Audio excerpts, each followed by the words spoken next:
tolerators. This is To All the Men I've Tolerated Before with your host, Natalie Katona. It's the show where my guest and I explore our experiences living in a man's world and how we've grown from it. I am super excited for today's guest. I am so inspired by this type of work. Sarah Casper is a consent educator, and today we're going to talk about what it is like being an expert in consent and the journey it took to get there. Thank you so much for being here with me today, Sarah. Thank you for having me, Natalie. When I first saw your email, I was like, the name of this show is just like, mwah, chef's kiss. So good. I'm so glad to be here. I would like to thank the author and To All the Boys I've Loved Before. Maybe I should start like tagging her in post, because when that book became wildly popular with teenagers and then became a Netflix movie, I would just start saying, well, my show would be called To All the Men I've Tolerated Before. And finally people are like, if you're going to come up with that good of a title, you have to do something with it. I agree. I'm glad you. And it's amazing. Like, I'm still so blown away when people say, you know, that title's very great. And I was like, well, I hope the content's great too, because if I'm just resting on this damn title. Right. But it's definitely a first step. It's definitely a first step. It is. You need your attention grabber. Like any stand-up comedian will tell you, like, you got to have that shock value right off the bat. So at least I've got my foot in the door. But yeah, every once in a while, I'm like, it's the imposter syndrome in me. I'm like, did I set myself up for failure? Because I'm real good at one-liners, but then people listen to me for an hour and they're like, ooh, this chick. Okay. We all have imposter syndrome. Even when you called me a consent expert, I'm like, huh? Me. Yeah. Well, Delaney Fisher from I was like, we can find out. Find out. So Delaney Fisher from Self Helpless, which I believe that's how I found you. Okay. Yep. She's been trying to convince me that I'm now an expert in tolerating, and I'm like, I'm not. What does that mean? I think that's a skill. But could you give me a little background information on maybe your education? If you've ever worked in corporate America, how did you pivot into consent education? Yeah. Oh, is it a pivot? So I come from this work in two and a half directions. The first is I have a BA in psychology. I've always worked with kids in the world of psychology. I leaned towards clinical and social. I actually started a doctorate in psychology and then decided I really didn't want to be a therapist. So I left that, but very much like a psychology mind, psychology framework. That's the first angle I came to consent work. The second is through, and this is like the half, is I, for 11 years on and off, worked in learning and organization development at a big hospital in New York. And for those not familiar with what in the world does a learning and organization development person do, we basically help teams, leaders, people. Our department was within HR, but rather than dealing with like disputes or health benefits, it was really about how do we work together to make the hospital as effective, warm, a place you want to work, and a place that does well to visitors, patients, etc. How do we make that work? That's so lovely. I didn't know that was a thing. Like, yeah. It amazes me what gets to qualify as a job. If someone literally goes, this is a need that needs to be filled in our hospital. I used to call it kindergarten for managers. It was like, take turns talking. Mm-hmm. Like, what does it mean to be a leader? What does it mean to have effective communication skills, time management, like things like that. Yeah. So that definitely informs a lot of the work I do, but I consider myself more, well-rounded in the world of social and clinical psychology than in organization development or OD psychology. The third way, which is a huge part of it, but always makes me laugh to share, is my background in Acroyoga. Okay. Can you give me, so I'm a yoga practicer, but my yoga Pilates teacher a couple of weeks ago was very impressed because I knew the term Sanskrit. But I was like, because she asked me, she goes, what type of yoga do you practice? I was like, the type that the app gives me. I don't know Yeah. the name. I love it. Yep. The type that I clicked on the internet. I always forgot to mention, I actually am also a certified yoga instructor. Oh. Like I have my 200-hour certification. So the mindfulness definitely comes in there, but it's funny. I don't actively teach yoga, so I always forget to mention that. But yeah, I actually also am a yoga practitioner. But Awesome. acro yoga is, I think, more accurately partnered acrobatics. Okay. There's a yoga element because of strength and stability, but it's really partnered acrobatics. And basically, instead of what I think of, at least with typical acrobatics, where you have like an apparatus like silks or a hoop or trapeze, in acro yoga or partnered acrobatics, you are just using you and another human. Okay. So you're climbing on top of each other, you're moving each other around, feet on head, shoulders on elbows, like whatever it is. And you're making shapes and making movement. And I started to practice 5 years ago when I was living in Utah. And I started to think about the way that communication was happening in that space and the way that I was learning about my boundaries and observing how other people made decisions in that space too. And there's such a parallel between acro yoga, consent, and sex and consent, because there's this like excitement. There's a safety issue. There's power dynamics in terms of like gender. There's expectations in terms of body size and who can do what. There's just so much there. And I started to notice like, just how I could use the skills that I learned in this non-sexual space of acrobatic yoga and apply it to a sexual context. And kind of learning low stakes and making it high stakes. So I kind of mushed everything I know together, all my backgrounds together, and created a model of teaching consent based on social emotional skills and practicing when the stakes are low, so you're prepared when the stakes are high. The parallel in my brain, like my brain immediately went to the club or to even just like school dances, because I have always been known to love a little bump and grind. Like I'm a 90s R&B, 2000s hip hop R&B child. And like acro yoga, did I say that right? I feel acro, like I said acro. Thank you. I put a G in there, like it's aggressive. Which I love, like aggressive yoga. Aggressive yoga. I would go to acro yoga. Yeah. Sure. I feel like that's what hot yoga is trying to accomplish, just like making people really mad and sweaty. 100%. So, but I was immediately thinking about like how much I am an enthusiast. I'm not a good dancer, but I am an enthusiastic dancer, and how sometimes, sorry, my cat is a toddler. And now I've had to move something out of her eye line.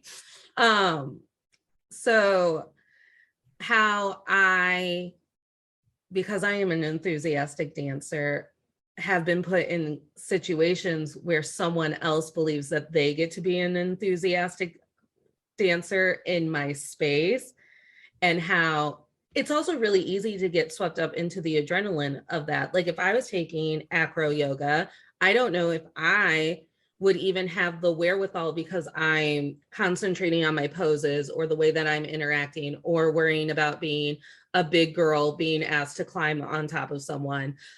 I don't even know if I would have the wherewithal to immediately go into a consent mind space where it's like, am I comfortable with the way that this person is interacting with me or touching me? Yeah, it definitely took time for me. It wasn't until 2 years into the acro yoga practice that I made the connection of consent. And that's even with most teachers that I've interacted with being pretty good about scaffolding, especially in like more beginner classes. And by scaffolding, I mean not in literally scaffolding people, but in scaffolding the skill of like, before you go up in your first pose, you go through the motions of like the preparation for it. Okay. And so you make sure you feel comfortable there. Then you check in with your partner. Are you ready to go up this time? And then you go up. And so I will say in the more advanced intermediate classes, there's less of a focus because people have typically already had a lot of that practice. And so there's not people are better, I think, at asserting their boundaries because they've gone through that process before, because they've been in so many classes and seen it modeled. Yeah. But at the beginning, they take it slow for exactly the reasons you're saying. It took me a while before I'm mid-sized, but because I grew up in the 90s, I was called fat. And it was so long before I trusted to fly to be the like top person on anyone, but like a huge man. Yeah. Like it was like, and now I have people who are smaller than me or my size that I fly on, but that took a while of like trusting, getting into my own body, and like understanding also, which I think is such an important piece of consent, that like, just because I'm comfortable doing it with that person doesn't mean I'm comfortable doing it with you. And that's okay. And like learning to communicate through that was so powerful. Yeah. And I mean, I almost think, and again, this is probably like my internalized misogyny or imposter syndrome or whatever mental illness we'll connect it to later. But because I'm so damn competitive, I had to explain this to my yoga Lattes teacher the last time I went, because it was just her and I, and it was my first time taking the class. And she asked how it went because she did push me to do harder stuff that I hadn't done before. And I was like, so here's the thing. I go, I have learned how to differentiate the poses because I never want to let it on that I'm struggling, because in the 90s and the 2000s, I had the big girl never dies attitude.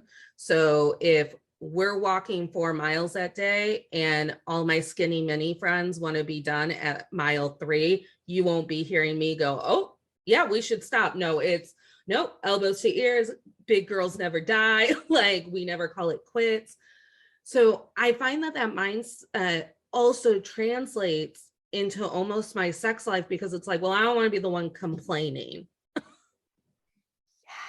Yes.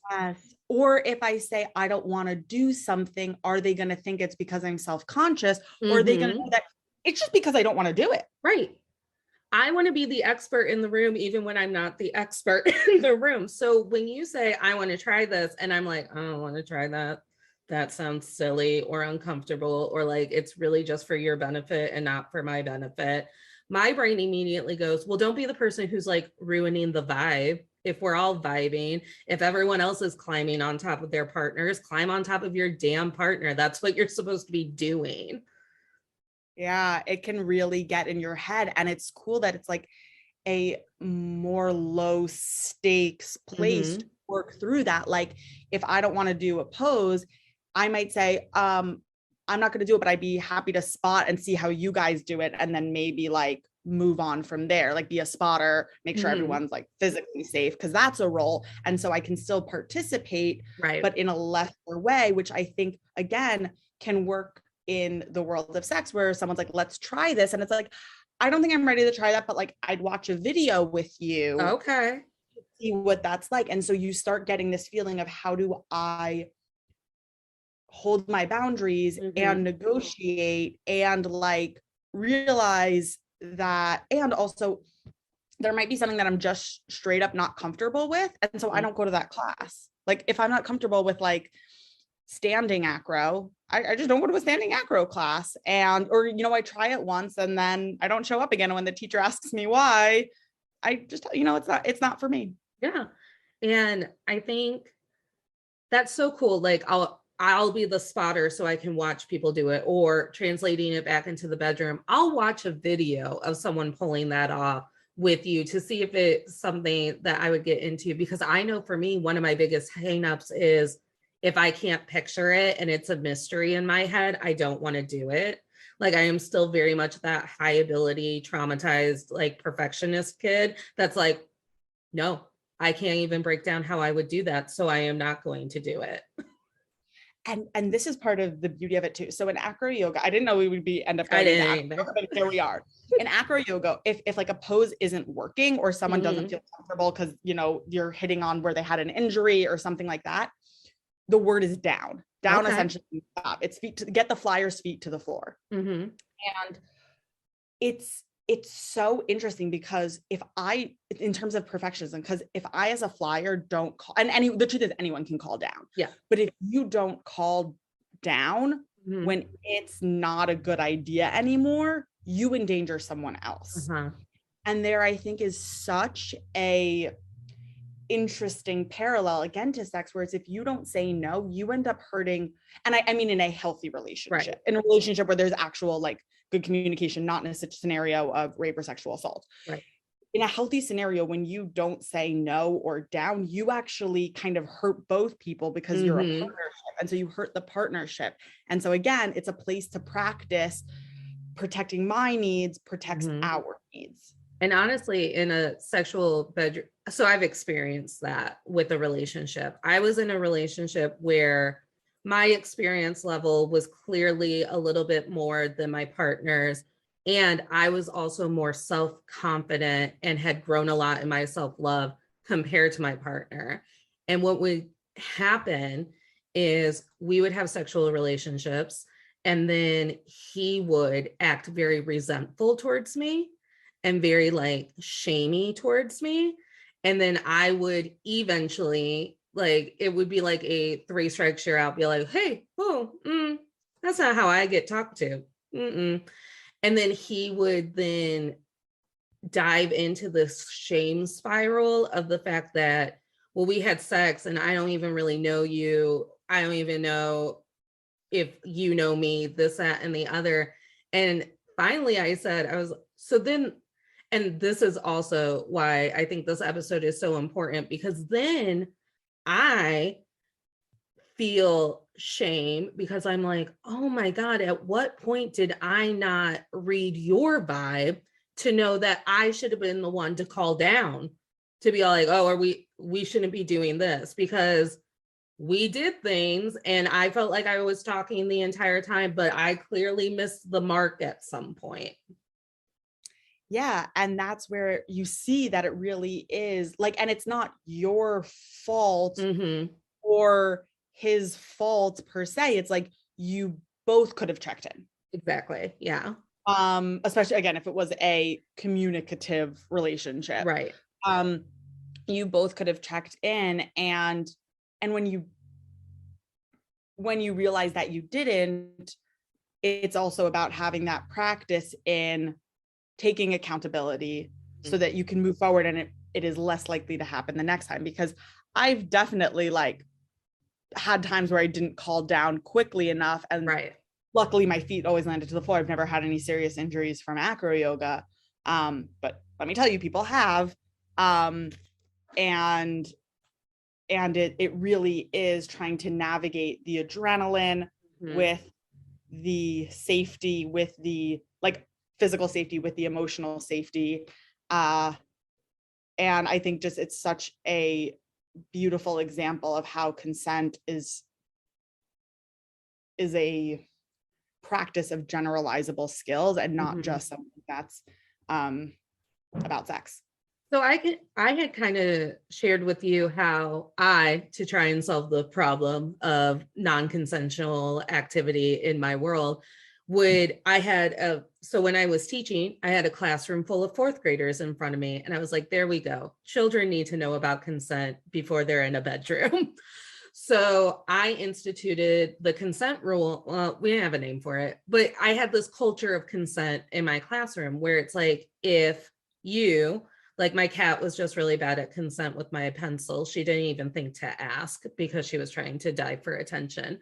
But if you wanted my pencil, it's not we're just walking over to your desk and grabbing it and darting away before you can even react. It's you're having a conversation with me like, hey, I don't have a pencil today. I noticed that you have 4. Could I bum one off of you?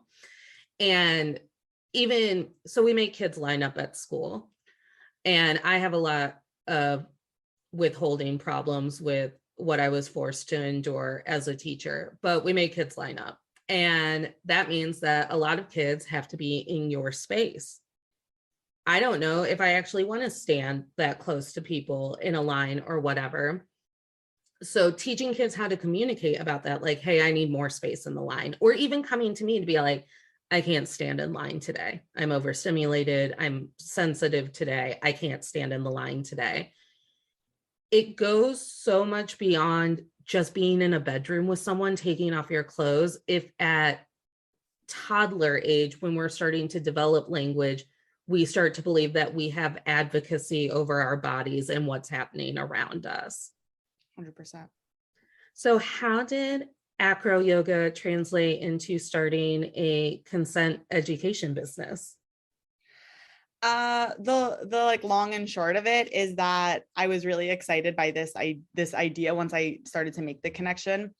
And I created and having worked with kids before, I created an acro yoga workshop that the goal was teaching consent more than acro yoga. Okay. And I went to a small high school in New York where I live, and I presented it to the principal there. And it was really sweet of him to take the meeting. He gave good feedback. There was so much hesitation, and I didn't totally like, when I'm gung-ho about an idea, like it's very hard for me to hear that it's not that it's hard for me to hear that it doesn't work. I need like very specific reasons, because I can't pick up on like the nuances because I'm a little bit in tunnel vision. That would also help me with, I call it like my defiance disorder, but my immediate go-to as a traumatized child is when I get feedback, I'm immediately like, that's not true. But if I have actual examples to make it true, then I can puzzle through it. And they said they'd think about it. They were very kind. And I presented it to a few other schools, and one guidance counselor, school psychologist, was actually really great with feedback in terms of why she wasn't going to go along with this. And it had a lot to do with like kind of like the what if people don't want to participate? And my whatever was, that's great. They can practice the skill of saying, I'm not interested. Right. And then she was like, yes, but what if there are 30 kids and 29 kids don't want to participate? And I'm like, oh, yeah. And like the whole point is it's consent. So I'm not going to force you to do it. And like, then the whole thing crumbles down. And so I really liked the idea. Also, the other piece of consent being generalizable skills that I really liked about the acroyoga piece is that acroyoga is also fun. And I wanted the experience of communication to be fun. So I took that like spirit and that like experiential component, and I combined it into more like games and activities that you could do that had nothing to do with acroyoga, but to practice consent skills, practice hearing a no, practice asking, practice all those things. And I got better reception to that. And I actually had a school hire me on February 14th of 2020. Oh, so it's 3 weeks before it all came crashing down because of the big C. I'm such a dork. Because and it should make sense, because my pandemic time marker is the Shakira and J-Lo halftime Super Bowl show. I'm like, nothing was ever good after Shakira and J-Lo rocked my world. And then, but you said it, I was like, Valentine's Day, that's so lovely. It was kind of cute because of Valentine's Day, but it was also February 14th of 2020, and everything shut down March something. Yeah. You can't really play games with kids when you have to be on Zoom with them. Yeah. So all of a sudden we're thrown into this world where I'm like super invigorated, because while I learned things from the workshop that didn't go well, a lot of it went really well. And so I'm feeling invigorated. I'm still working part-time in HR. Those hours are becoming less. I'm teaching yoga over kids on Zoom, which is like the most draining thing. I love teaching yoga to kids in real life. Over Zoom, it really stole my energy. Yeah. I see your face right now. You're like, no, thank you. Because I tried to keep up with my exercise routine. I did yoga Zoom classes, and it made me realize how much intimacy is required in the space of yoga, because you're supposed to be making not only body poses and connections, but you're also supposed to be having like this spiritual connection with yourself. Yeah. So I started like thinking about what I still didn't have any idea of what I wanted to do like life-wise. And I was like, this is the only thing that I've like loved and worked on outside of work in like forever. I'm gonna go with that. And so I started to build out this idea of what are consent skills and how do we teach them to kids. And I like officially incorporated that July. Okay. And since then, I've just been like continuing to work through these ideas, create activities to help kids learn, to help adults learn, see how consent comes into different areas of my life of parents. And yeah, that's how we got here. Somehow I know I started with the long and short of it, but long of it. I like that you brought up parents, because as a woman who has made it into her 30s, very single and very much living in her own home with her own life, I talk a lot with my friends about the consent mindset behind parenthood and being married. Because when I was a nanny, that's when I chose to not have my own children. And I just recorded an episode with a woman who is a child-free coach. And I told her, I was like, they handed that baby to me and there was a toddler. I go, and they were always touching me and I could not say no. I go, because when you are a caregiver, you don't say, like, number one, kids don't listen to you when you say no.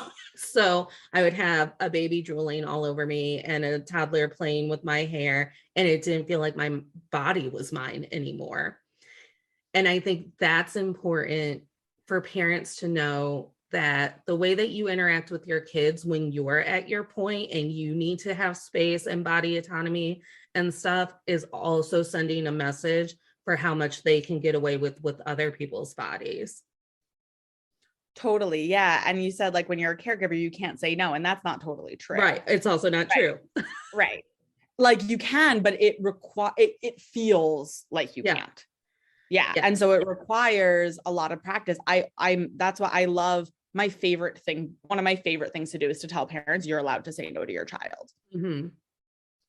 Yeah. They're like, what? Like, yeah, you're allowed to say like, I don't want my hair touched right now. I'm also not in the mood for a hug. I'm not like your brother needs to be on the floor as an infant because it's fine for him to be playing on the floor and I don't need to be holding him. There's just so much internalized within me that has to jump through so many mental loops when it comes to kids, and also like what I am allowed to have as my own, that I was like, I can't, having children is not the healthiest life path for me. But even empowering parents to have an idea of consent in their own households is huge, because I don't think that's how I grew up. Yeah, I would be really impressed if you did. That's not how most of us grew up. It's only like now becoming a thing. Yeah, just like I watched a lot of my own mother and my aunts just continuously putting their needs aside to then take care of us snotty nosed kids. Yeah. How did the people in your life react when you decided that you were going to devote your time and your calling to teaching children and other people about consent? No one understood what I was talking about. Exactly. Well, specifically because I wasn't doing abuse prevention. I wasn't doing violence prevention in like capital V violence. what I was doing was social emotional skills through bodies and touch. And because it was such it really, like, I don't know, and definitely at the time, now I know a few people doing it, but I definitely at the time did not know anyone doing this. Yeah, and so they were just mostly like confused, but also it was the pandemic, so like everyone kind of had like, Right. you know, some free reign to like do whatever they wanted, because who knows what's happening. But now I think a lot, the people who like care to take a moment and see what I'm doing get it. I think that really just, it's such a theme in the way that we talk about sexual assault in this country to begin with. We're so reactive, and what you're trying to make people understand is we could proactively put in place mindsets within our culture, our society, our schools, and our children that would also make a difference. And it has nothing to do with the length of anyone's skirt or how many beers you had that night. 100%. And it really frustrates me when it's put off, because it's like speaking a language, and like if you have to learn a new language when you're older, it's going to be harder. If you have to learn a new skill, it's going to be harder when you're older. And when you learning it for 40 minutes one time isn't going to help you actually change your behavior, isn't going to actually change the wiring of your brain. We all learned like our multiplication tables. How many times did we review that thing? Whether like fully reviewed the table or just did math problems on the side. Or flashcards or any of it. Or flashcards, all of it together creates this thing where like I can say 7 times 6 is 42 without even like thinking. It's just in my brain. And if we want to, I think one of the huge pieces in stopping sexual violence is helping that communication piece and that bodily autonomy piece just be in people's brains. Yeah. I mean, so what are some roadblocks that you encounter with schools or parents when it's like, hey, I'm going to be a lady who talks to your kids for an hour about consent? The time is the biggest one. Time is the biggest one because schools have so many requirements to meet. So there's a lot of red tape and stuff there. So that's the biggest one. Even if they do have the time, they might have time for, again, 40 minutes, but I can't teach what I teach in 40 minutes. Right. I need multiple sessions. It's not I need multiple sessions. The students need multiple sessions. So if they do have the time and they do think it's important, do they have the like full time? And then part of it is also just like the buy-in of importance of we have, they're either they say we have a keeping kids safe program already in place, which I'll talk about why that's not enough. Or they'll say that they have like, they do sex ed in 12th grade. So they're either pushing it off, or what they have is abuse prevention, which is super important. You need to have it. And also it talks nothing about how to not be a predator or how not to be a perpetrator. It's all about the child is the victim and someone else is going after them. Really important. A child is vulnerable, got to do that. But how do you make sure that that child then doesn't become a perpetrator when they're older? And that's what I help with. And then if we're only talking about things through the lens of abuse, what does that child walk away with thinking about sex and thinking about what healthy sex looks like if we only focus on, and this is what you shouldn't do, and this is what will get you in trouble? And no wonder we have so much internalized shame. Well, I will say for child abuse prevention, there are a lot of educators out there who don't take that approach. Well, who aren't taking the approach of don't do this, don't let a person do this. A healthy child sex abuse educator, child sexual abuse prevention educator is talking to the parents, to the teachers, how to create an environment, how to vet people, warning signs, how to talk about how to use like accurate terms for genitals, the difference between surprises and secrets. Like that is a whole world. Yeah. And it is important because there are dangerous people out there and kids' brains aren't fully developed. And so they need that understanding. Mm-hmm. Yeah. When That's when it's only abuse prevention in 12th grade, right. that's where what you said comes in, where it's like, sex is bad, it is violent, if you do it you will get hurt, all of that narrative. It's very, I mean, I think the movie Mean Girls did a really great job with that scene where it's your gym teacher. Like it's your gym teacher, he's in weird shorts and he's like, don't have sex, you will die. It's like, oh. Yep. And that was my sex education in Northwest Indiana. Don't have sex, you will die. We don't have sex here. Condoms do not exist. Why would you go on a pill? Here's a baby doll that's a robot that will cry. So you know that if you have sex, you will also have a baby that will cry. So it's awful. It's awful.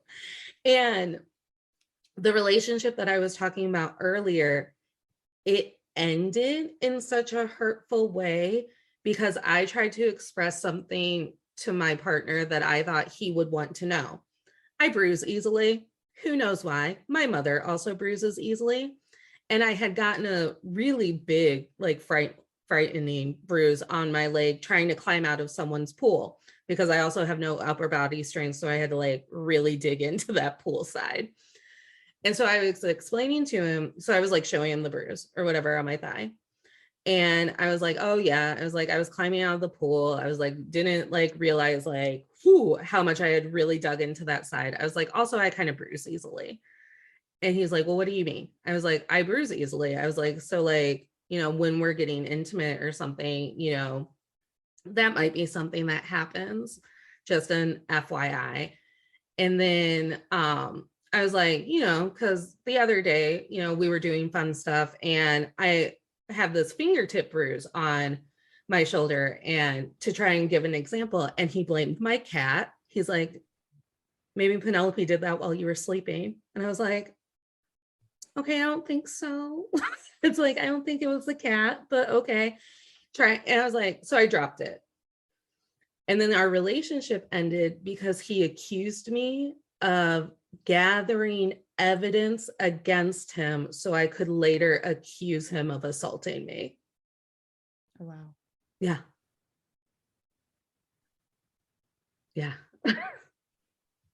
And that's why consent education is important, because I'm a person trying to not even set boundaries, like just give you a heads up, like, hey, this is how my body reacts to things. And your mind immediately goes to, oh my gosh, she's trying to accuse me of violating her. Right.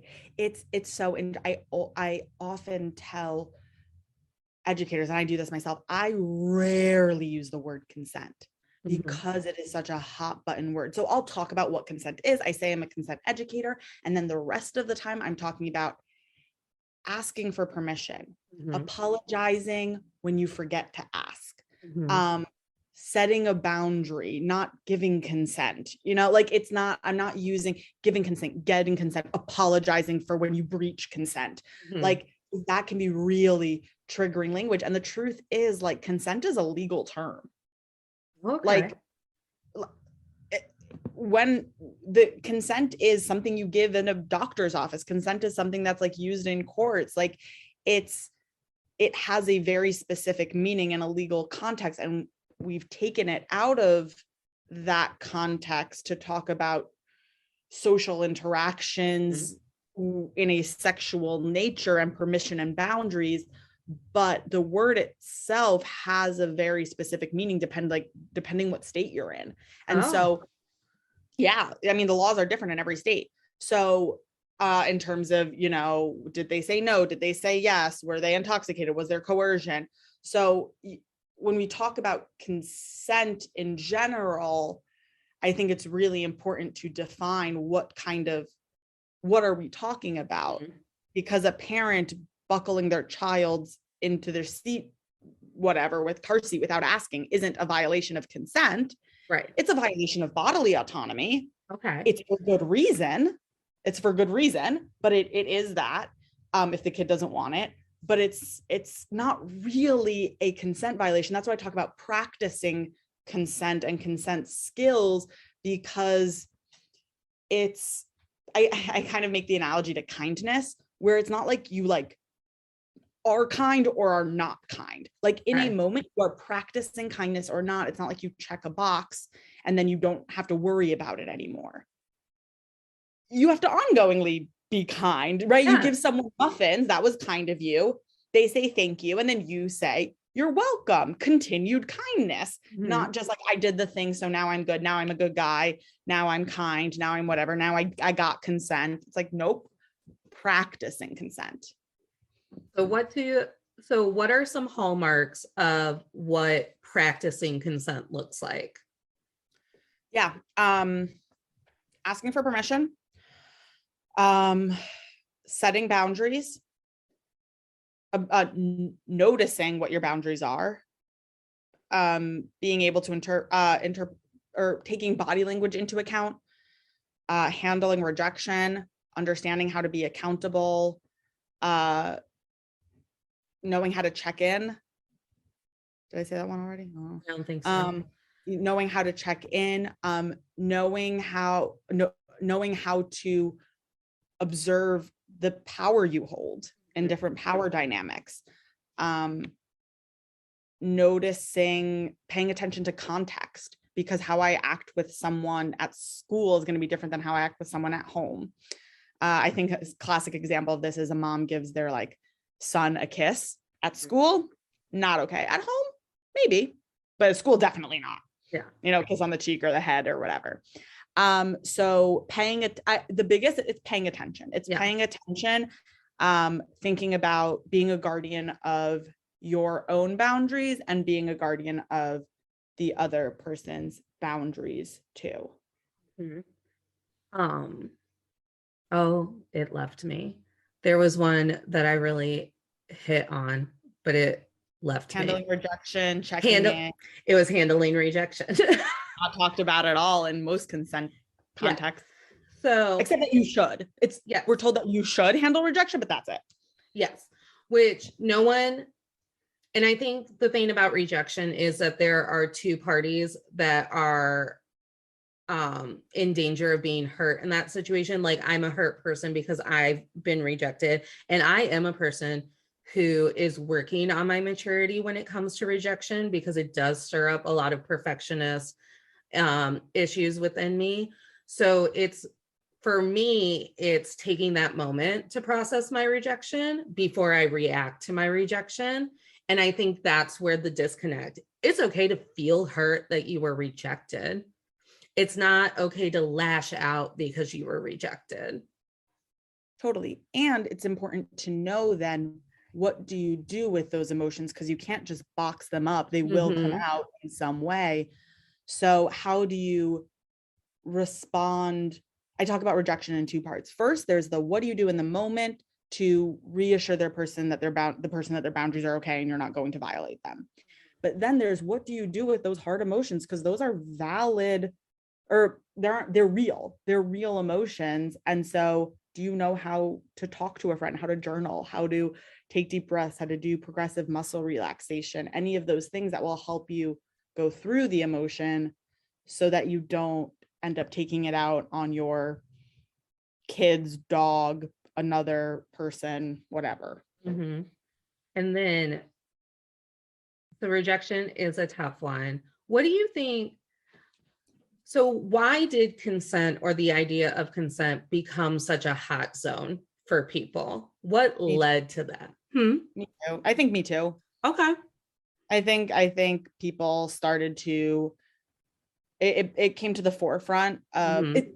I should say, it's hard for me to know fully, because in 2016, I was 24.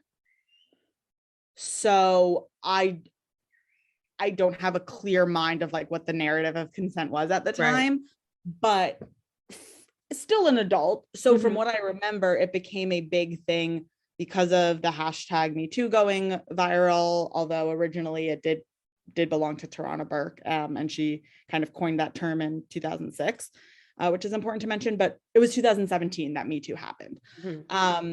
And I think that got people to see how common it was. There were shared, and the whole point was like, there was shared experience here. And all of a sudden people felt comfortable talking about how their boundaries had been violated. How do you think our society or our culture, the patriarchy, our ever-present third host in this show, lends itself for people to almost want to throw a block up to learning about consent? Because I also feel that when people are met with like, hey, can we talk about consent for a moment, or sexual relationships or boundaries like that, and the wall just comes up. I think it's the binary, which happens the same when you talk. It's the idea that's so ingrained of we are either good people or bad people, when the truth is we all are harmed and we all cause harm. And so for people who haven't unlearned the binary, they feel like you are calling them a bad person. And so of course their defenses go up. Yeah. We've taught them the binary. Like, it makes sense that their defenses go up. Doesn't mean it's okay, and they need to work on that. But it also, it's like, yeah, we've said good boy, bad boy, you know? And so if you talk to someone about consent, especially because it is a legal term and implies, and a lot of people think it's consent or sexual assault. And in a legal sense, in a lot of ways it is. But in a non-legal sense, there is a spectrum of how much you were practicing consent. How much were you communicating? How much were you, paying attention to the other person's needs and not just your own?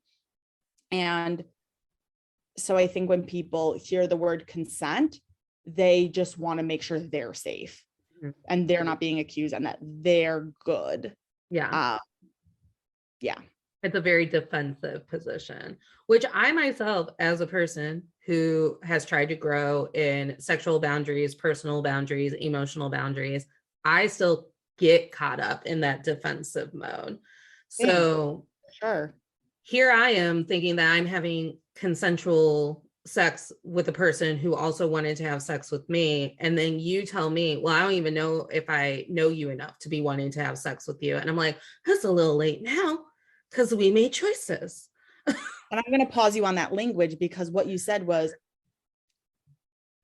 I thought we were having consensual sex. And you are labeling that as a thing, as like one like common. And I will say, if you, again, not a lawyer, but my guess is if you brought that to court, no one would be found guilty of anything because of everything that happened. That doesn't mean it was the healthiest interaction possible. That means on the spectrum of consent practice, something was missing somewhere along the way, and it could have gone better.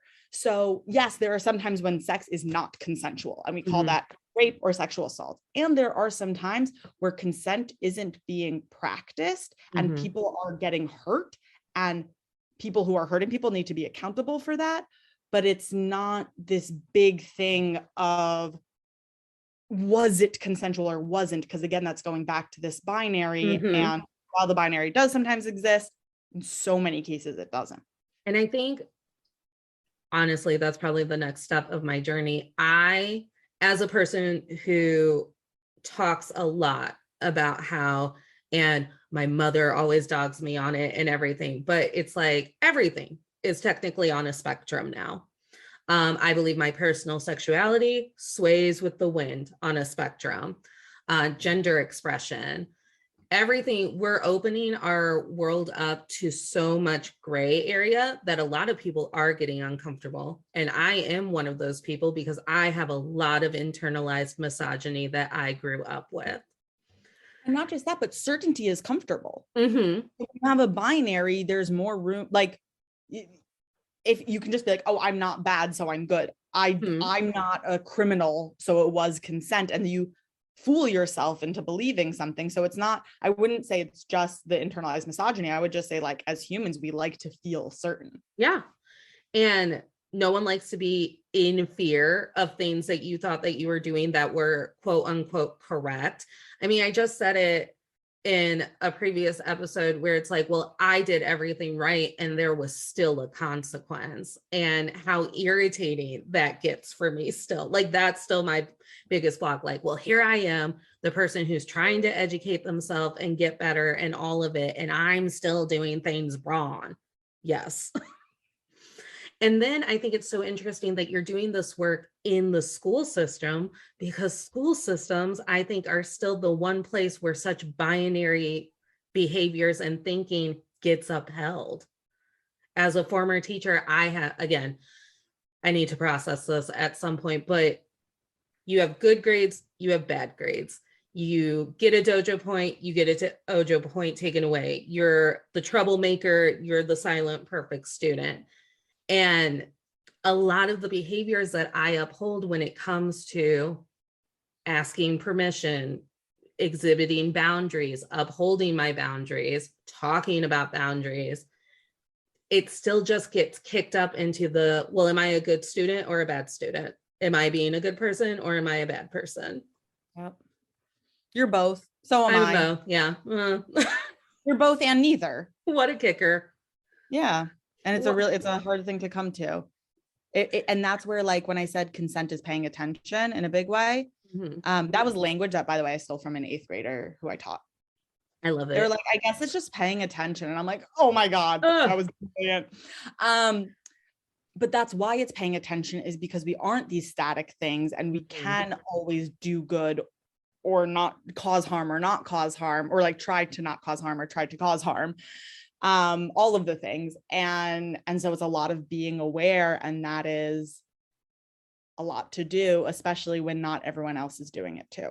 Well, and another thing I love to struggle with, vulnerability. Not only is sex a vulnerable moment, but so is being in relationships with people in general, being a partner doing a school project with someone. I might throw out an idea and you might immediately call me a dumb person. And then that's a point of vulnerability. And it's not right. And vulnerability can be wonderful, but it's not always safe to be vulnerable. Also that. And again, I have these conversations and then I take away, I was like, look at that.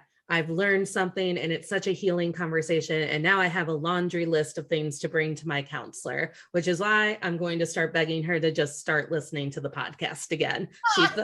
She thought it was a violation. And I was like, is it a violation if I want you to do it though? Because it'll save us time. Really funny. What are some misconceptions that the students bring to you that you see are a constant pattern when you're answering questions about these tricky subjects with kids? I think the biggest thing is getting them to understand the difference between legal and relational consent. Is that there can be / is a moment where the state will decide whether you did give or not give consent. But there's also the deeper, how were you creating a mutually designed experience? How were you upholding bodily autonomy? That's hard to get because of this binary of you either practice consent or you didn't. And as long as you practice consent, you're great. Whereas like that is the bare minimum. Yeah. That is not because even if you get consent, and I mean get consent, it doesn't mean you're not causing harm. Right.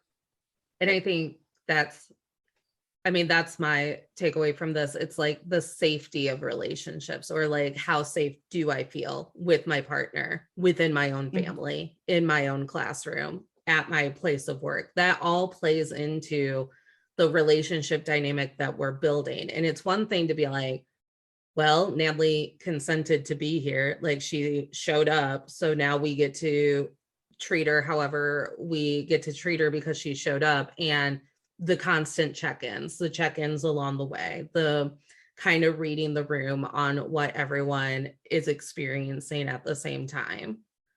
Yep. And I think it's also knowing yourself. So I think of myself more of a steamroller than a people pleaser. So I don't like to break it into like, for many reasons, I don't like to break it into women and men, but aside from the gender non-binary, like the fact that gender is non-binary, it's also that like, I am more of a steamroller than a people pleaser. I have people pleasing tendencies for sure. There's times it comes up depending on who it is, but like, I can definitely steamroll.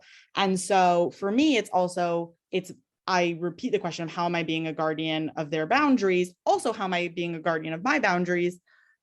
But if someone knows of themselves as being able to like kind of push a little bit, emphasizing that not just how am I like stating my boundaries, but how are you protecting the other person, knowing your tendencies? And if you are more of a people pleaser, how are you protecting your own boundaries within that as well? And then going back to the acro, so now I'm thinking about what I would label myself. And I think I've kind of moved away from the people pleasing, but I am still very much a task master. So going back to Acroyoga, if the expectation is for everyone to become a flyer, I'm like being like, okay, today I practice that, tomorrow I practice that, today I'm practicing that. Whether or not it was the agenda on the classroom or anything, like my mind is like, you have tasks and you will accomplish them and you will need to be great. My best friend tells me all the time, she goes, I can't go to Zumba because you said, well, sometimes I just walk in place at Zumba if I can't catch the beat. And she goes, and in my head, I go, well, if I'm just going to walk in place, why the fuck would I go to Zumba? Like if I need an accommodation, why would I even start? And I think that is also a product of how her and I and a lot of people were raised. Like you were raised with a certain expectation to uphold. And I think a lot of that carries into my sex life. Yeah. And I think that's again, where knowing the self is really like the first step, because if you prioritize being true to yourself more than prioritizing someone else's expectations or your projections of someone else's expectations, then you're better able to take care of yourself. Yeah. Yeah.